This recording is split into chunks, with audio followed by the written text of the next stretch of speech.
विशेष बातमी भाग 1 लोकात्मा न्यूजचा महास्फोट। अंबड हादरले, साखळी उपोषणाचा 6वा दिवस। प्रशासनाचा निर्लज्जपणा, साधा पत्रव्यवहार करण्याचीही तसदी घेतली नाही। अंबड जालना आरक्षणाचे उपवर्गीकरण आणि स्थानिक प्रलंबित प्रश्नांसाठी अंबडमध्ये सुरू असलेल्या मातंग समाजाच्या बेमुदत साखळी उपोषणाने आज 6व्या दिवशी प्रशासकीय यंत्रणेचे वाभाडे काढले आहेत। उपोषणकर्त्यांच्या मागण्या या तहसील कार्यालय आणि नगर परिषद या दोन्ही विभागांशी संबंधित आहेत। मात्र 6 दिवस उलटूनही या दोन्ही कार्यालयातील जबाबदार अधिकाऱ्यांनी आंदोलकांशी साधी चर्चा करणे तर लांबच, पण एक साधे पत्र देऊन सांत्वन करण्याची किंवा दखल घेण्याची तसदीही घेतली नाही। प्रशासनाच्या या मुजोर आणि आडमुठ्या धोरणामुळे सकल मातंग समाजात प्रचंड संतापाची लाट उसळली असून आंदोलकांनी प्रशासनाचा तीव्र भाषेत निषेध व्यक्त केला आहे। तहसील आणि नगर परिषदेची जुगलबंदी, जबाबदारी झटकण्यात अधिकारी व्यस्त।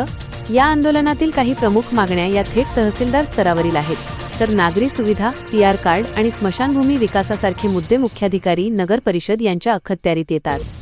दोन्ही विभागांशी संबंधित प्रश्न असूनही दोन्ही कार्यालयांनी या आंदोलनाकडे पूर्णपणे दुर्लक्ष केले आहे। प्रशासनाला आमचे प्रश्न किरकोळ वाटतात का?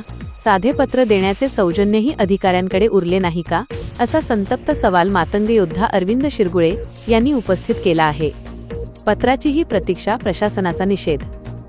लोकशाही मार्गाने सुरू असलेल्या आंदोलनाची दखल न घेणे हा समाजाचा अपमान असल्याचे आंदोलकांचे म्हणणे आहे। साधा लेखी पत्रव्यवहारही न झाल्यामुळे प्रशासनाला गोरगरीब जनतेच्या प्रश्नांशी काहीही देणेघेणे नाही हे पुन्हा एकदा सिद्ध झाले आहे।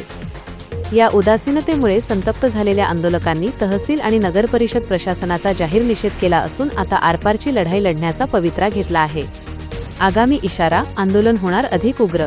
प्रशासनाच्या या बदथट धोरणामुळे आता सकल मातंग समाजात प्रचंड असंतोष निर्माण झाला आहे। अधिकाऱ्यांनी जर तातडीने याकडे लक्ष दिले नाही तर आगामी काळात हे आंदोलन अधिक तीव्र आणि उग्र करण्याचा निर्वाणीचा इशारा देण्यात आला आहे। शांततेत सुरू असलेल्या या आंदोलनाला जर हिंसक वळण लागले तर त्याला सर्वस्वी जबाबदार येथील प्रशासन असेल, असा सज्जड दमही आंदोलकांनी दिला आहे। प्रशासन अद्यापही डोळे मिटून का बसले आहे? साधे पत्रही न देणारे अधिकारी आता तरी जागे होणार का? आणि ही कुंभकर्णी झोप घेणारे प्रशासन जागी होणार का? हे सर्व आपण लवकरच विशेष भाग 2 मध्ये पाहणार आहोत। लोकात्मा न्यूज चॅनलसाठी प्रतिनिधी तरंग कांबळे, अंबड।